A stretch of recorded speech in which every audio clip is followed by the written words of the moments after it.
हमारे प्यारे बाल जगन्नाथ ने नई नवेली बहू के साथ ऐसा क्यों किया और मैया के पास रोते हुए क्यों जा रहे हैं?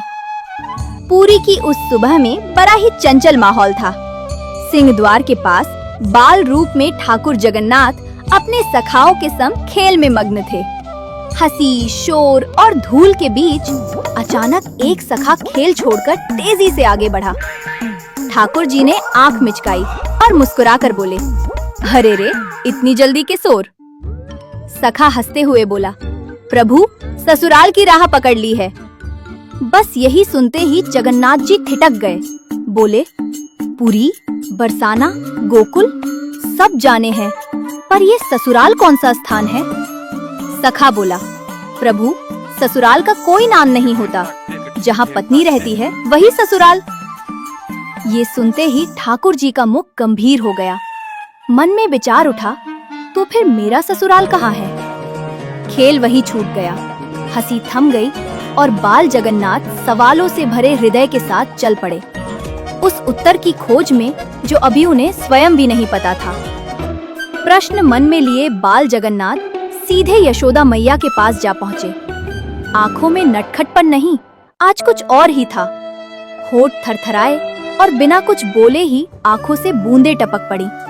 मैया घबरा गई, बोली, अरे लाला, ये क्या? कौन सा दुख आ गया? ठाकुर जी बोले, मैया तुमने मुझसे इतनी बड़ी बात छुपा ली, आज तक मेरा ससुराल क्यों नहीं बताया? मैया हंस पड़ी, बोली, अरे नटखट, ये किसने भर दिया तेरे मन में? जगन्नाथ जी बोले, वो सखा ससुराल जा रहा है बहू लाने, और मुझे तो आज तक पता ही नहीं कि मेरी बहू कहाँ की है। मैया ने सिर हिलाया, बोली, लाला पहले बड़े तो हो जाओ। बड़ा कैसे होते हैं? ठाकुर जी तपाक से बोले। मैया ने हंसकर कहा, जब खुद नहाना सीखो, खुद खाना खाओ, अपने कपड़े संभालो तब। बस इतना सुनते ही जगन्नाथ जी जैसे संकल्प में बंध गए। आंखों में चमक आ गई, आज ही बड़ा होकर दिखाऊंगा। और उसी क्षण बाल लीला ने एक नई शरारत का रूप ले लिया। उस दिन बाल जगन्नाथ कुछ अलग ही ठान चुके थे। आंगन में पड़े पुराने कपड़े उठाए, खुद ही पानी भर लाए और जैसे तैसे उन्हें धोने लगे। कभी छींटे उड़ते, कभी फिसलते, पर चेहरे पर अजीब सी गंभीरता थी। थोड़ी देर बाद खुद ही दूध उठाया, आधा गिरा आधा पिया और मन में सोचा, देखो मैं बड़ा हो रहा हूँ। शाम तक आते आते ठाकुर जी ने अपने ही ढंग से श्रृंगार भी कर लिया। जो जहाँ लगा वही लगा दिया। आंखों में होठों का रंग, होठों पर काजल और सिर पर टेढ़ा सा गहना। आईने में देखा तो खुद पर ही इतराने लगे। दौड़कर मैया के पास पहुँचे और बोले, देखो मैया, अब तो मैं सब कर लेता हूँ, अब ब्याह करा दो।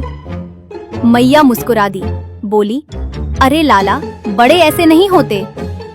पर जगन्नाथ जी कहाँ मानने वाले थे। बोले, आज नहीं तो कल मेरी बहू आएगी ही, और अगर सखा बहू ले आया तो मैं भी उसी की ससुराल अपना लूंगा। इतने में एक सखा हाफता हुआ आया और बोला, प्रभु वो आ रहे हैं बहू के साथ। इतना सुनते ही बाल जगन्नाथ का हृदय उछल पड़ा। आंखों में चमक, पैरों में चपलता और बिना कुछ सोचे वो दौड़ पड़े उस दिशा में जहां से लीला अब गहराने वाली थी। बाल जगन्नाथ बिना सोचे दौड़ पड़े।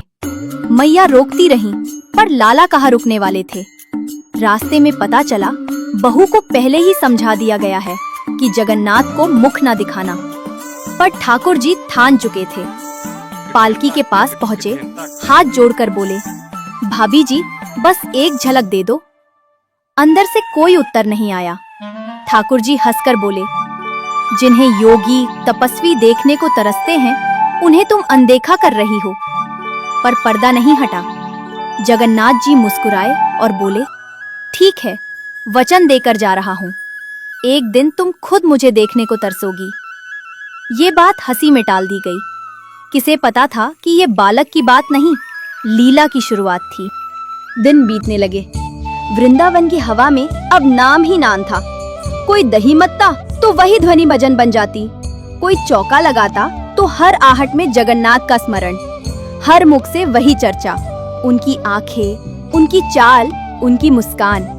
माधवी सब सुनती थी। ऊपर से कहती, मैं तो अपने पति की हूँ, पर कानों से नाम हटता नहीं था। चाहे जल भरना हो, चाहे भोजन बनाना, हर क्षण वही नाम भीतर गूंजता। वो अकेली रहना चाहती थी, पर नाम अकेला नहीं छोड़ता। धीरे धीरे माधवी को समझ भी नहीं आया कि कब मन ने समर्पण कर दिया। अब नाम बाहर नहीं, भीतर बस चुका था। रातें बदलने लगी। माधवी सोती तो भी मन जागता रहता। आंखें बंद करती तो भीतर वही रूप उभर आता। श्याम रंग, पीत आभा, अजीब सी शांति। वो घबराकर उठ बैठती, सोचती ये सब क्यों दिख रहा है। दिन में खुद को समझाती, पर रात में मन नहीं मानता। कभी लगता किसी ने हाथ थाम लिया है, कभी लगता भोर हो गई है।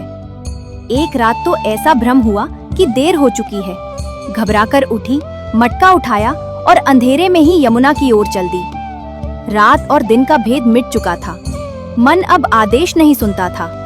मन अब बस उसी दिशा में चलता था जहां उसे खिंचाव महसूस होता था। यमुना तट सूना था, न कोई गोपी, न कोई आहट। माधवी घबरा गई। लगता है मैं देर से आ गई। मट्टा उठाने लगी, पर आज उसमें अजीब सा भार था। हाथ कांपने लगे। इधर उधर देखा, किसी सहारे की तलाश की। तभी सामने से कोई आता दिखा। चाल में सौम्यता थी, दृष्टि में अपनापन। वो पास आया और बोला, अकेली क्यों जूझ रही हो, मैं सहारा दे दूं? जैसे ही उस बाल रूप ने हाथ लगाया, मटका हल्का होने लगा। पर उसी पल माधवी ने देखा, वो रूप बदल रहा है, ऊंचा होता जा रहा है, और अगले ही क्षण वो सीधे उसकी आंखों के सामने खड़े थे। माधवी की दृष्टि ठहर गई। सामने वही मुख था जिसे देखने से उसने स्वयं को रोका था। एक क्षण के लिए संसार रुक गया। कटाक्ष ऐसा कि देह नहीं, आत्मा कांप उठी। मुस्कान ऐसी कि हृदय पिघल गया। कुछ कहने का प्रयास किया, पर शब्द साथ छोड़ गए। और तभी ठाकुर जी खिलखिलाए, मानो बालक की शरारत हो, और उसी हंसी के साथ ओझल हो गए। माधवी बढ़ना चाहती थी, पर पग जड़ हो चुके थे। वाणी मौन थी, देह स्तब्ध थी। केवल नेत्रों से अश्रु बह रहे थे। माधवी वहीं खड़ी रही। समय जैसे थम गया हो। रात ढलती रही, ठंडक बढ़ती रही, पर देह हिल न सकी। भोर की हल्की रोशनी फैली तो गोपियों की आवाजें आने लगी। सबने देखा, माधवी पहले से खड़ी है। वस्त्र भीगे, नेत्र अपलक। हिलाया गया, पुकारा गया, पर देह जैसे पत्थर हो। तभी यमुना का शीतल जल मुख पर पड़ा। उस क्षण सांस लौटी, देह ढह गई, और माधवी मूर्छित होकर गिर पड़ी। होश आया तो बस एक ही प्रश्न था, टूटी टूटी सिसकियों में, वो कहाँ गए? होश में आते ही माधवी ने आंखें खोली। आसपास गोपियां थी। कोई सहारा दे रही थी, कोई जल पिला रही थी, पर उसकी दृष्टि उन पर ठहर ही नहीं रही थी। उसकी आंखें किसी और को खोज रही थी। वो बार बार एक ही बात दोहराने लगी, वो सांवला कहाँ गया? जो मुस्कुरा रहा था, वो कहाँ है? गोपियां समझाती रहीं, पर शब्द अब मन तक पहुंच नहीं रहे थे। जो देखा गया था वो स्वप्न नहीं था, ये माधवी जान चुकी थी। जिससे उसने स्वयं को बचाकर रखा था, जिसे कभी देखने का साहस नहीं किया, वही अब उसके हृदय में उतर चुका था। आज उसे समझ आया, कुछ दर्शन आंखों से नहीं, सीधे भीतर होते हैं और फिर वहीं रह जाते हैं। दिन बीतते चले गए, पर माधवी के भीतर समय जैसे ठहर गया। बाहर सब कुछ सामान्य था, घर, काम, लोग, पर मन बार बार उसी क्षण में लौट जाता जहां आंखों ने वो रूप देखा था।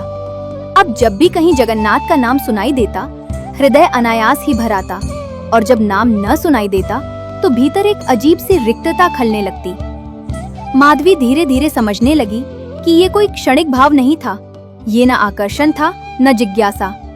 ये तो वो लीला थी जहां भगवान स्वयं मौन रहकर भक्त के मन में बोलने लगते हैं। जिससे उसने दूरी बनाई, वही अब उसके विचारों में बस गया था। अब वो किसी को समझाती नहीं थी, न किसी से तर्क करती थी, क्योंकि कुछ अनुभूतियां शब्द नहीं मांगती। वो जान चुकी थी, जब भक्ति सच्ची होती है तो भगवान नियम नहीं देखते, वे सीधे हृदय चुन लेते हैं। माधवी ने अब किसी से कुछ कहना छोड़ दिया था। प्रश्न, तर्क और शिकायत सब भीतर ही शांत हो गए थे। जो मिला था वही उसके लिए पर्याप्त था। वो समझ चुकी थी कि भगवान को पाया नहीं जाता, वे स्वयं प्रकट होते हैं और फिर ओझल होकर मन में सदा के लिए बस जाते हैं। जिस रूप ने एक क्षण के लिए दर्शन दिया था, वही अब हर क्षण साथ चलता था। आंखें बंद होती तो वही स्मृति, आंखें खुलती तो वही प्रतीक्षा। अब प्रतीक्षा भी बोझ नहीं थी, क्योंकि भीतर विश्वास आ चुका था। और ठाकुर जगन्नाथ, उन्होंने एक झलक दी, एक मौन मुस्कान छोड़ी और भक्त को ऐसा बांधा कि अब दूरी भी निकटता बन गई। यही लीला है, जहाँ भगवान आते नहीं, भक्त को अपना बना लेते हैं। समय आगे बढ़ा, पर माधवी के भीतर एक स्थिर उजास बस गया। अब वो किसी दर्शन की मांग नहीं करती थी, क्योंकि जिसे पाना था वो भीतर आ चुका था। नाम सुनते ही आंखें नम हो जाती, पर मन हल्का रहता। विरह भी अब पीड़ा नहीं था, वो स्मरण बन गया था। उसे समझ आ गया था कि भगवान हर बार सामने नहीं आते। कभी कभी वे सिर्फ ये सिखाने आते हैं कि प्रेम देखा नहीं जाता, जिया जाता है। और तहीं अदृश्य मुस्कान के साथ ठाकुर जगन्नाथ जैसे यही कहते हों, जब हृदय तैयार हो जाता है तो मैं दूरी में भी उपस्थित रहता हूँ। यही भक्ति का रहस्य है, यही लीला का अंत नहीं, यहीं से आरंभ है। जय जगन्नाथ। अभी मेरे पेज पर जाओ और जगन्नाथ ज्ञान लोक को जाकर सब्सक्राइब करो और बेल आइकन भी ऑन कर लेना, ताकि मेरी आगे आने वाली वीडियो आप तक सबसे पहले पहुंच सके। प्लीज जाकर सब्सक्राइब करो और मेरी वीडियो को लाइक करो, कमेंट भी करो।